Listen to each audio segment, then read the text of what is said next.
ఏంటో పిలిచావు? ఇదిగో తీసుకో చాక్లెట్. ఈరోజు నా హ్యాపీ బర్త్డే. మరి ఫేస్ లో హ్యాపీనెస్ లేదు. Happy birthday. విషెస్ చెప్పడం కాదు, కనీసం కేక్ కూడా లేదని ఏడుస్తుంది. టౌన్కి వెళ్ళి కేక్ తీసుకురా. ఊరి దాటి వెళ్తే పెద్దనాన్న మెట్టుతోనే కొడతాడు. ఇంకేమన్నా చూసుకో. కేక్ తెస్తే కిస్ ఇస్తా అని చెప్పవే. కేక్ తెస్తే కిస్ ఇస్తా. గిరిజ, వాడితో మాట్లాడకు. వాడితో మాట్లాడివ్వద్దని మీ నాన్న నాతో చెప్పాడు. అయినా నీకేమైనా అవసరం ఉంటే నాకు చెప్పు. టౌన్కి వెళ్ళి కేక్ తీసుకొస్తే గిరిజి కిస్ ఇస్తుందంట. నేను తీసుకొస్తా. డ్రెస్ మార్చుకొని వస్తా. తీసుకురాగానే పళ్ళు తోముకోవాలి. అయినా నాకు డ్రైవింగ్ రాదుగా. అరే అజయ్, వచ్చాయి.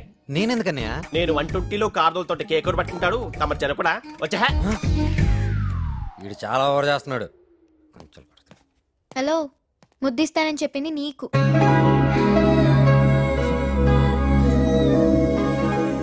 ఏంటి రొమాన్స్ లోకి దిగావు? ప్రేమలో పడ్డావా? అదేం లేదు, జస్ట్ బెట్. ఇలా పెట్టిగాసి ఎంతమంది కిస్ ఇచ్చావే? కాస్త మంచిగా ఉందామంటే ఉండనివ్వగా. ఓయ్, ఒకవేళ పడదామనుకున్నా గీత విషయం గుర్తొచ్చి నిన్ను చంపేయాలన్నంత కోపం వస్తుంది. గీత విషయంలోనే కదా నువ్వు ఎంత కోపంగా ఉన్నా? సరే చెప్తాను నేను. ఆ రోజు గదిలోకి గీతని నేను పిలవలేదు, తనే నన్ను పిలిచింది. Ajay, I love you.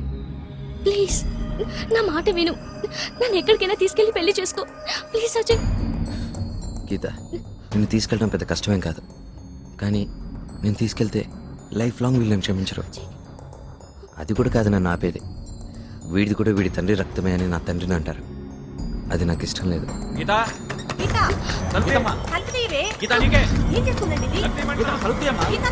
ఇప్పుడు ఏం చేయాలి?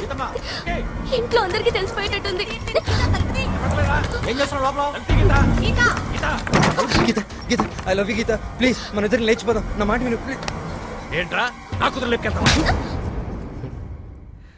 ఓకేనా? క్లియర్ అయిందా?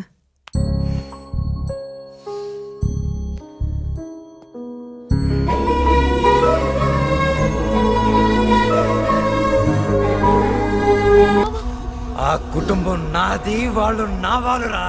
ఆ ఇంటి మీదకి వెళ్ళాలంటే ముందు నన్ను దాటుకొని వెళ్ళాలి. గుర్తించుకో.